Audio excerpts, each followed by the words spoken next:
Hey guys, Leigh's working on a very special project for you all, so I'm here today to catch you up a little bit. Leigh did film Member Monday, available for members right now. Not a member? Click that join button somewhere down there, and it's just a few dollars a month for all of the behind the scenes content, videos, and galleries. And I'll bet she's going to spend some time today talking about the Fujifilm X-H1. So if you remember, please check that out.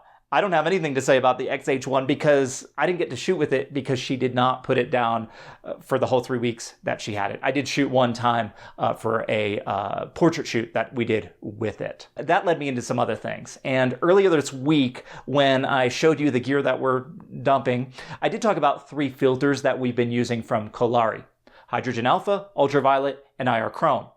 All 3 are designed specifically to be used with full spectrum cameras like our converted D810.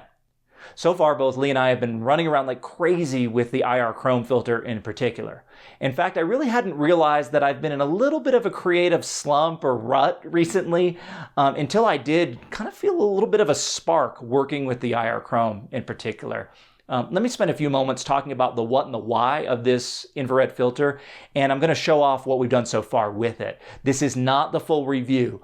For the full review, we'll want many more images in there for you and even some video, and I'll explain why we can bring the video in with this particular filter in just a few minutes. First, IR Chrome. What is it? This is a modern digital take to get the look of Kodak Aerochrome film. That's a transparency or slide film designed specifically to capture the infrared spectrum. Aerochrome was designed for aerial photography, Aerochrome, over wooded areas to track erosion and other natural characteristics like algae blooms and even pollution. But I will give Kodak some credit for being open about the film in their product sheet and that it was designed originally for camouflage detection. There's a little bit of an inconvenient history with Aerochrome and the Vietnam War. Green organic material like trees, leaves, shrubs, and the like, they glow in Aerochrome in wonderful pinks, yellows, and oranges. Military equipment painted to look like those items and be hidden within those items don't glow in those colors on Aerochrome. So for aerial reconnaissance, you can figure out where people, bases, and equipment are being hidden. So I don't like thinking about the history of it. It is what it is. But the effect itself is very neat. And Kolari's done a fantastic job of creating a filter that duplicates the Aerochrome look without having to mess with or find the film.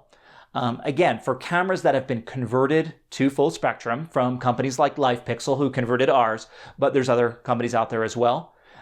Many will convert your camera, and LifePixel even offers already converted popular mirrorless cameras as well. For those accustomed to shooting infrared on digital, depending on the camera, you might run into something like this when shooting with standard infrared filters. It's all pink, and you need substantial white balance corrections on many cameras to get the color infrared images looking the way that they should. Capture One does this particularly well. It can make the extreme white balance corrections required. The very first thing that I noticed about Kolari's IR Chrome filter is the white balance in the camera is perfect right out of the camera. What this means is we can shoot infrared video with our converted D810 as well. Normally, with the severe white balance corrections required, video is out of the question because you really need to hammer on the color balance in your raw images, which is just not something you have the latitude to do in video. Another workaround is to do your infrared video in black and white, but then you don't get those advantages of color infrared. And that's one reason why this is not a full review yet. We want to capture plenty more images, but then also bring infrared video into the equation as well. Again, because you can get color infrared straight out of the camera with this filter, video is a whole new world that we can explore with this infrared look. Ahead of the review that we were making for this and for the 2 other filters I mentioned, let me know if you have any questions about full spectrum conversions or this specific filter, and we'll do our best to address all of those questions in the review. I know many of you are curious about it. It's a big jump to make like we did getting a camera converted, so please ask those questions down below and we'll talk about any aspect of the process that we ourselves went through, and of course these filters as well. Thanks everybody for watching today. And one more question. Has something with photography or art related ever given you a little kick in the pants for your creativity? Like I said, until I started running around with this filter, I hadn't realized that my motivation in photography was just getting a little bit stale. and a spark, an unexpected spark, came to me. So what's done it for you? Is there a piece of gear or something else that's given you that little bit of creative jump, that little extra motivation to run out the door with your camera? If so, if you can pin it down to one or two things, let everybody know about that down in the comments.